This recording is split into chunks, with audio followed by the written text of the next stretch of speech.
Yes, good afternoon, everyone. I'm live. Yes, this is your soul brother, Talib. Yes, I have, I really wasn't planning on doing a live hangout, but I had to because, I just got done reflecting somewhat on, due to this federal holiday of it being the celebration of Dr. Martin Luther King Jr.'s birthday. And you know, I want to just say this here by starting this hangout off, rather to kick this hangout off. You know, one thing that many people didn't know or knew and may have forgotten was that during Martin Luther King's last days on this earth, leading to his assassination that took place on April 4th of 1968, in Memphis, Tennessee. Um, you know, he made a very important statement that was a clear sign that he was waking up to real reality of the state of Black America at that time. And what he said was, I fear that I am, he said exactly these words, I fear I am integrating my people into a burning house, you know. And once he said that, basically, and along with his anti stance on the Vietnam War,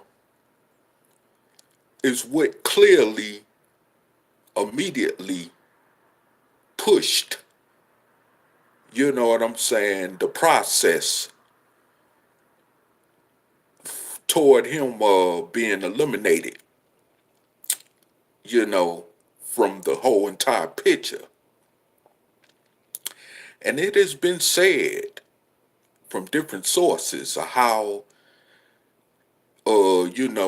his assassination came about. Now, that's a topic that's up for a whole entire different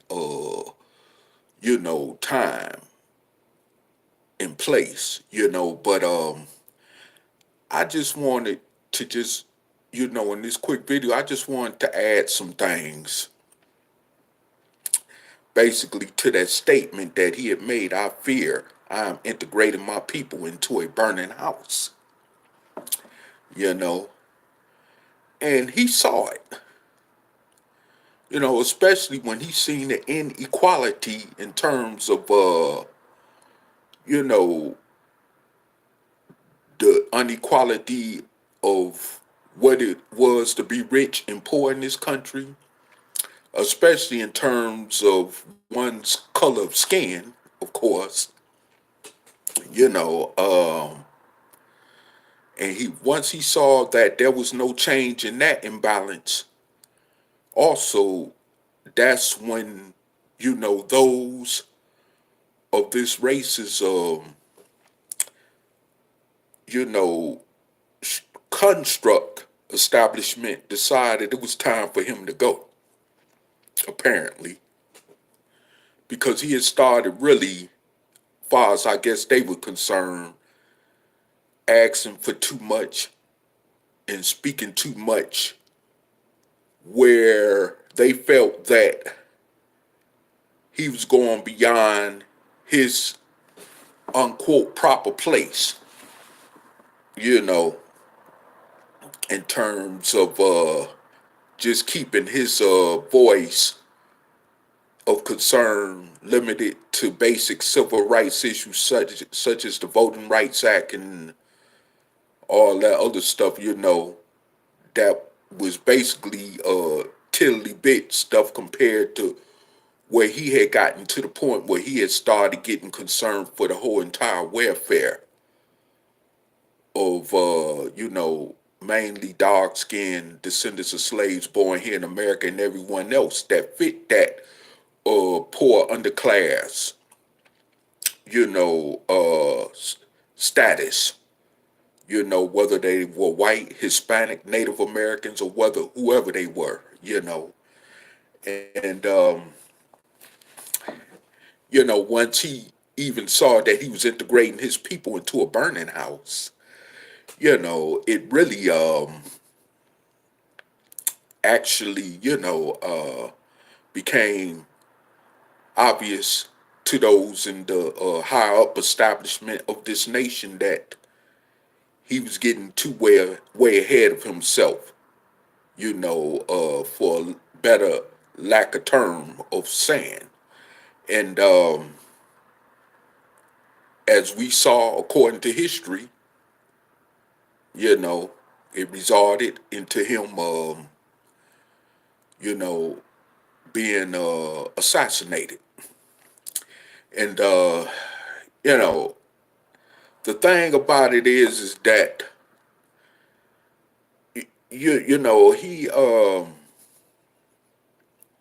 what he would have said to Black America of this present day and time, you know, hey, it's time to, you know, do something else different, which comes to the point that we cannot keep integrating ourselves into a burning house. And see, this is what our platform of Operation Exodus Mississippi is about.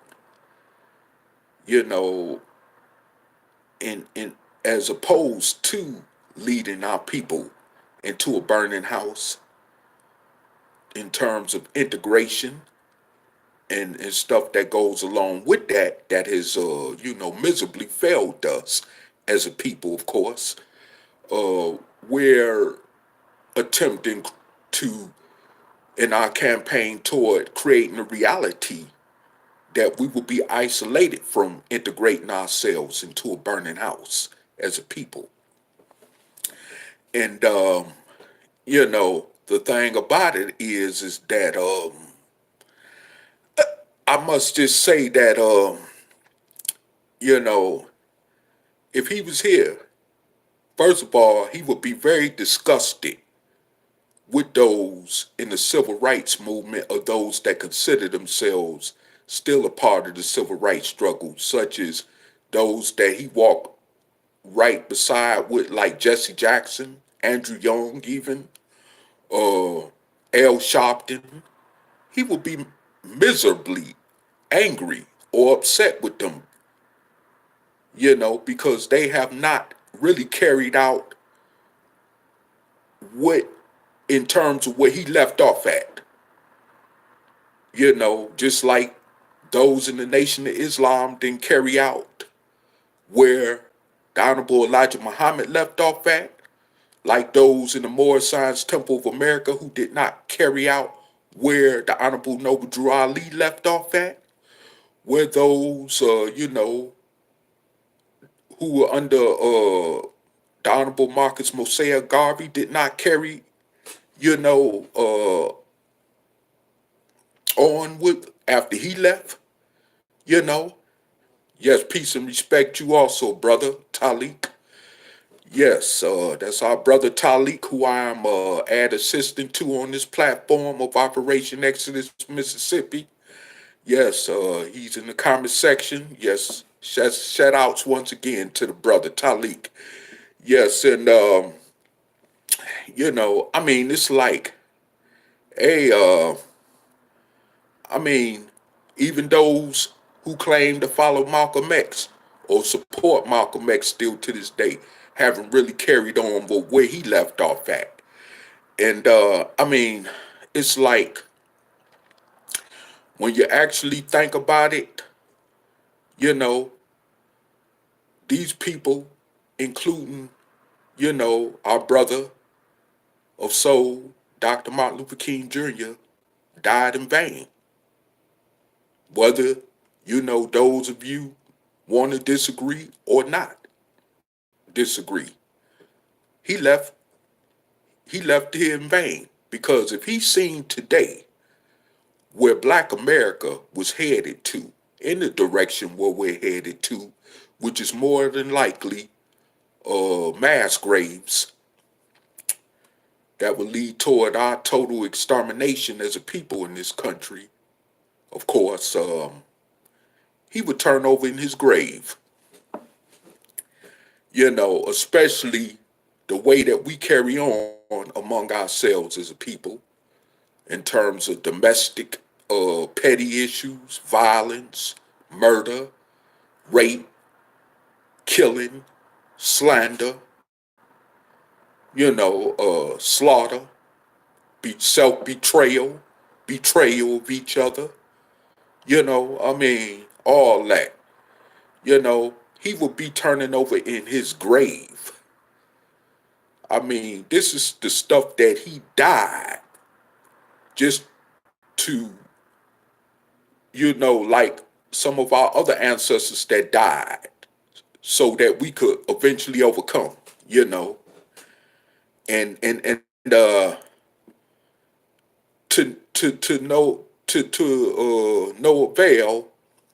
I mean, it's sad because he took a lot just to get us the gains that we got from the civil rights movement of the 1950s and 60s, just like others as well as himself did. He took a lot of abuse, physical abuse, threats on his life. Dogs sicked on him, rocks thrown at him. You know, man. Mental distress, mental torture, knowing that his life was constantly being threatened, his phone being tapped by the federal government. All this stuff. This man, he went through a whole lot of things. But he still stood strong on his convictions of what he stood for, in spite of, hey,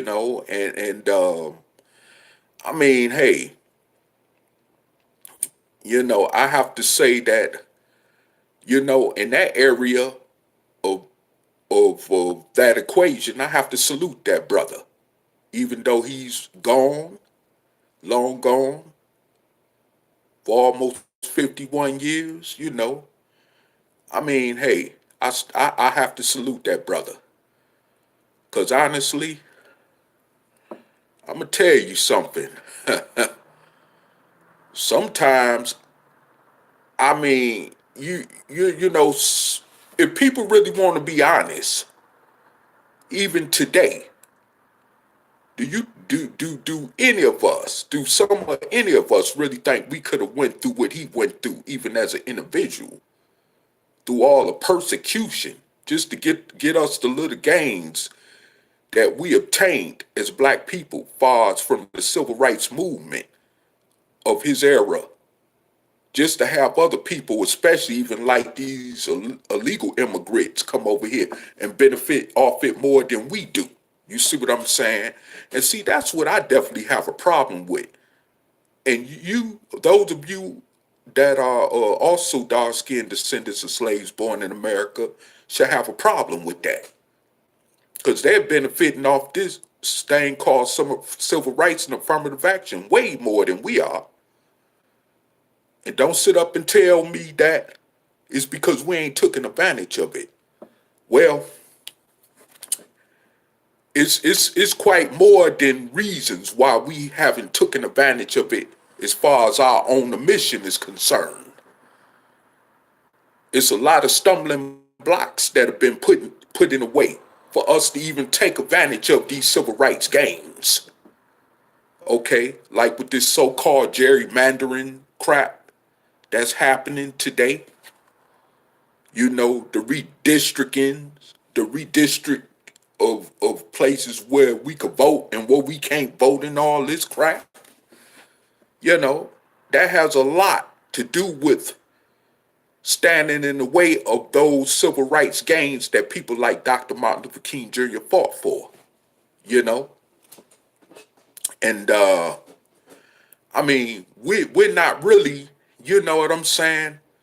We're not really seeing the whole picture for what this is. You know, I mean, yes, right now, presently, this government shutdown under this current president of the United States is much more important issue at hand, but I had to take time, you know what I'm saying, to really, you know, state the facts for what it is. And, you know, by Martin Luther King Jr. seeing things and his eyes being more open to things that he did not see early on in his struggle for our people's plight cause, you know, uh, hey, I'm pretty sure, you know, had he and as well as Brother Malcolm X lived, you know, who knows, things in fact might be a lot more, not only different in terms, but better for us today, far as dark-skinned descendants of slaves born in America, because they had truly a sincere passion for our equality struggle, our struggle for equality as well as liberation, you know? And I mean, it's like man, you know, I mean, it's just crazy. And I'm gonna tell you something. Today I was checking something out online right before I made this video, you know.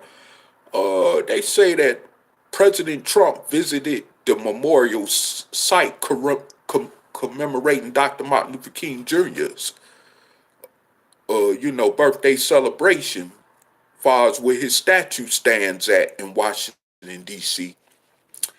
And he only stayed up in front of there for like 2 minutes, they say, and then left, you know, and didn't even mention, not one time did he give consideration to even in one breath mention the man's name.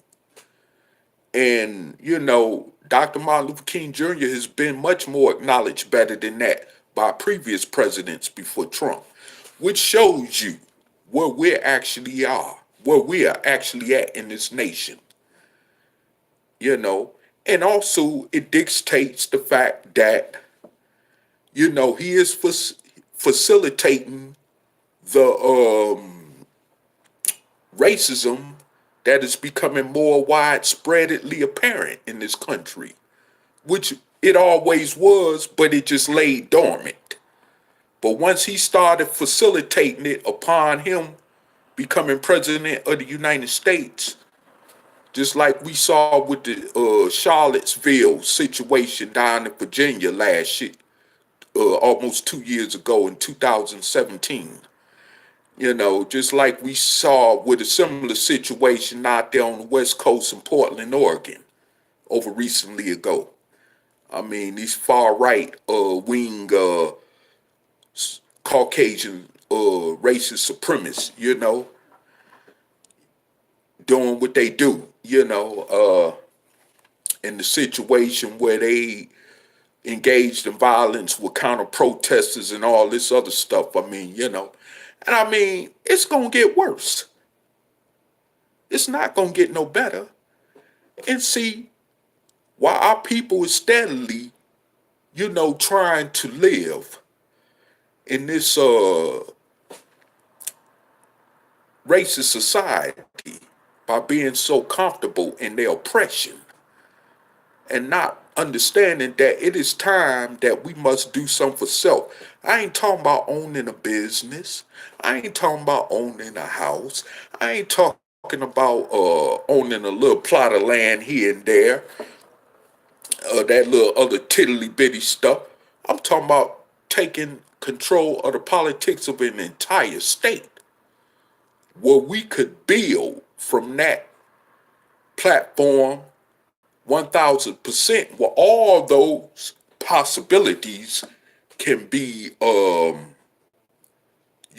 conceived as well as achieved. If we get behind our people that are locally living in the state of Mississippi to utilize their voting power so that this reality can actually become, a living testimony in terms of our history as a people in this nation, which would, of course, you know, present us as being the greatest generation of all generations of dark-skinned descendants of slaves born in America, including our ancestors themselves who were slaves in this nation, who we are descendants of. And it's like this. I really feel that at this point in time, the best way we can honor this man is we got to do better as today's present generation of Black America. That is truly the best way we could honor this man. And also others as well as himself that came before us in terms of our struggle for true equality and freedom in this country, And I have to just say that, I mean, because at the end of the day, we are suffering as a people. And whether we realize it, we're at a point where we're really suffering more worse than our people were, internally as well as externally, than we were back during his era. At least our people back then were trying to pull each other up. We don't even try to pull each other up today. We work more against each other. We fight more against each other. We kill each other more so now than we did back then. We betray each other more so now. I mean, we ain't got no kind of respect for boundaries when it comes to dealing with each other as a people. We've lost that.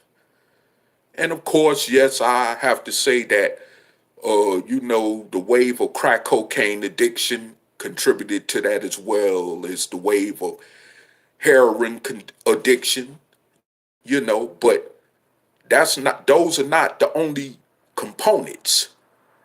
It's many other components that, has us to the point that, we even hate the sight of looking at each other. Where you got brothers killing each other over somebody staring at another brother or sister. That's crazy. This is where we're at. This is the degenerating behavior that has us being exposed before the eyes of the world. And then we wonder why no one respects us as a people. Our dark-skinned brothers and sisters from the continent of present-day Africa, as well as the Caribbean, don't even respect us, nor want nothing to do with us because of our own, degenerated behavior among ourselves. And like I said before, if Martin Luther King seen all this, he would turn over in his grave. And I mean, it's just sad.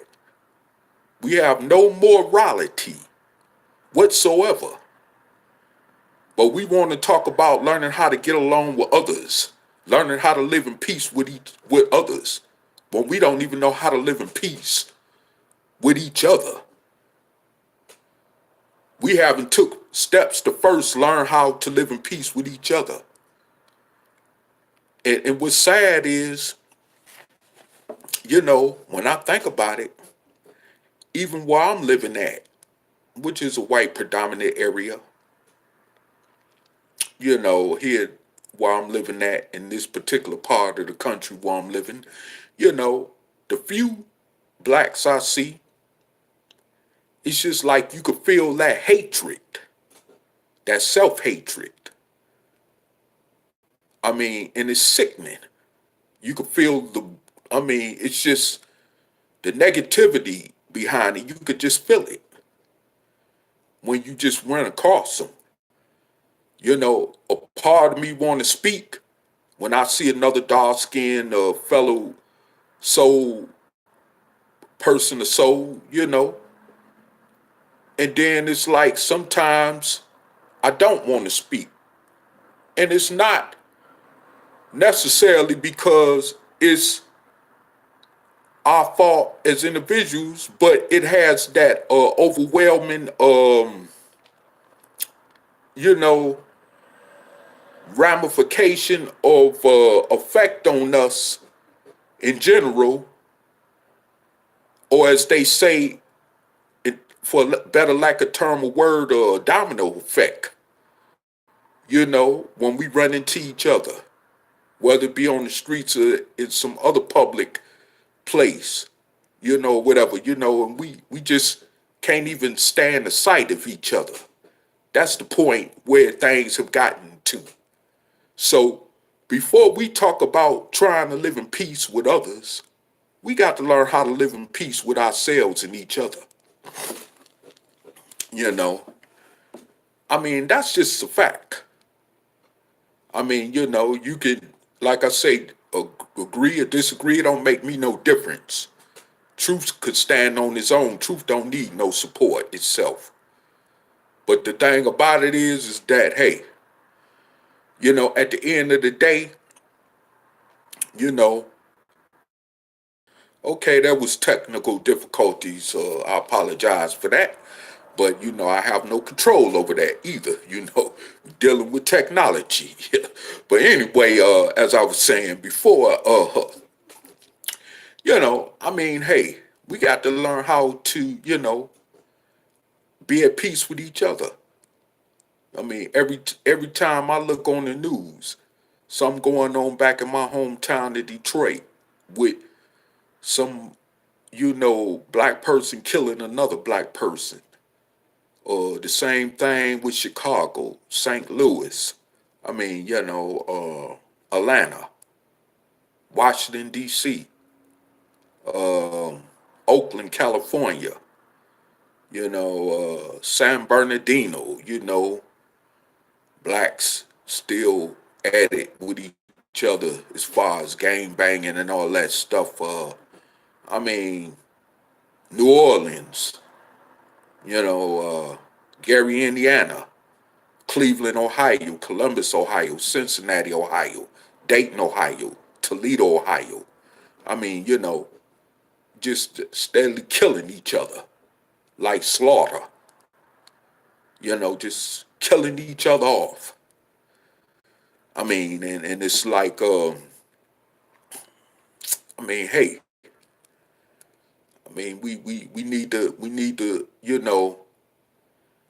and if we really want to change this reality, we're gonna have to isolate ourselves from the rest of America. Well, all this is happening that, which goes along with the racism and everything. In order to improve our condition, we're gonna have to isolate and quarantine ourselves in order to change our reality as a people. And this is why it is so important for those of you to get behind us on this Operation Exodus Mississippi platform, so that we could take control of a state such as Mississippi to make this reality come into fruition. And as I said before, we're gonna just, because we have no other choice at this point. Like I said, we see where this nation is going, especially in terms of its so-called politics, and hey, we You know, we need to do something. And I mean, not in a drastic way, but not in a, unintelligent drastic way, but in a intelligent drastic manner. We definitely need to do something, you know, to change our condition because we're on our own, you know. We all we got. And I'm pretty sure, especially at this point in time, if Martin Luther King was still here with us, that's what he would tell us. As we saw, according to history, how his ideology in terms of change started becoming affected from what he saw, you know, on a wider, broad scale that eventually woke him up to the reality that he was actually wasting his time integrating us into a burning house. And,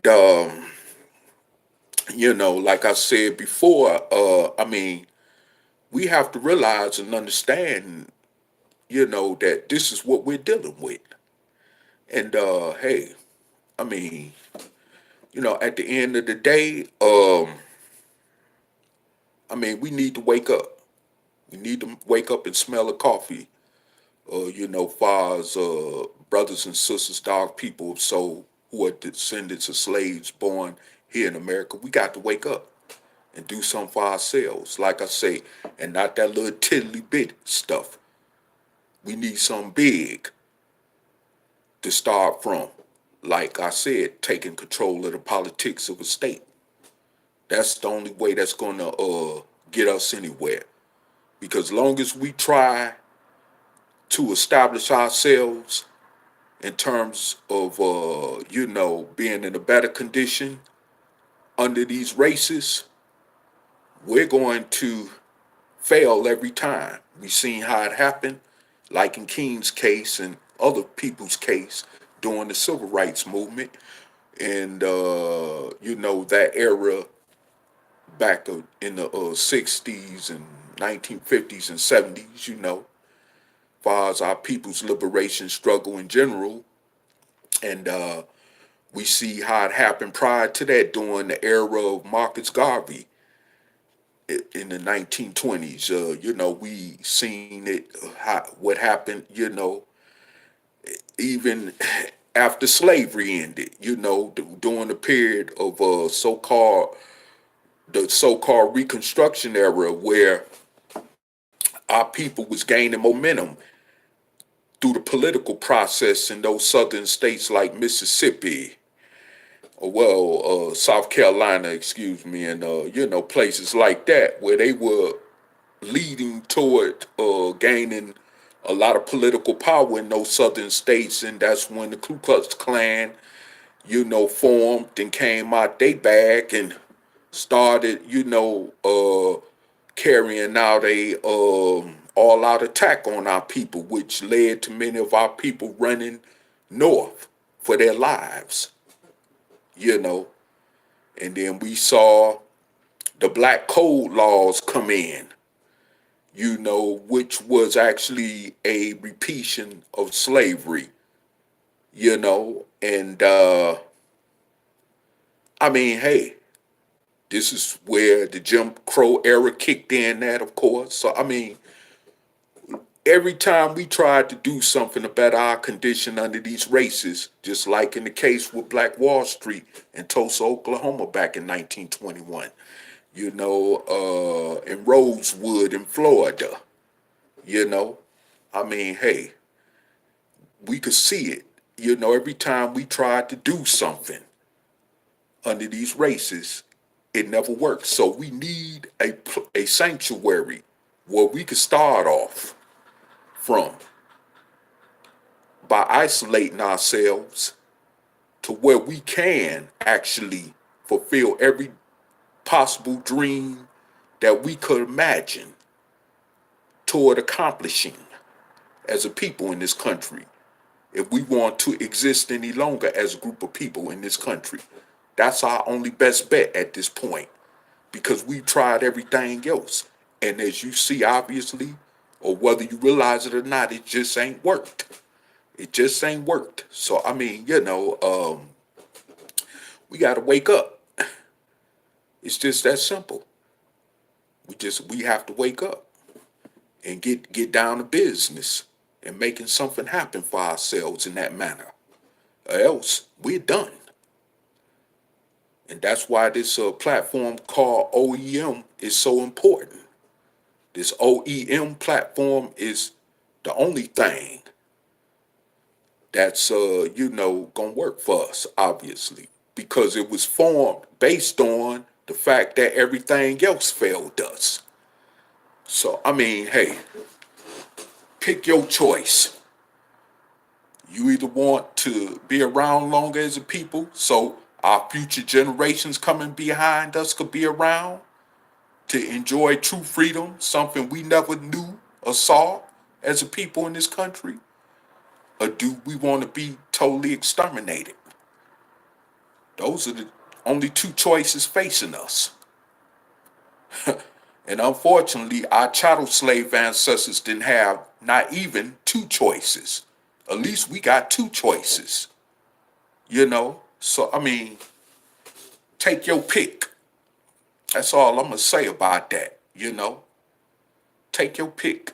And you know, I just want to say also, too, before ending this hangout, this live hangout, once again, shout outs to our brother Talik, Ibn Rod, aka Angel Snup Snup 7, and whoever else is in the comment section, and the rest of you out there in YouTube land that's watching this video or that's going to be watching this video, and also throughout the rest of social media, including Facebook, that's watching this video or that will be watching this video. Shout outs to you also. And like I say, if you have any comments, jot them in the comment section, and you know, them comments will be responded to in this proper moment of time. You know, and that's all I could really say right now at this point, because our future as a people, far as dark-skinned descendants of slaves born here in America, is looking very dim as days are going by constantly, and as we could see what's happening across this nation. So like I said before, you know, those of you also, that want to get on board with this soul train of Operation Exodus Mississippi, we ask you that you help us promote this ideal, which we're at this present time working to do.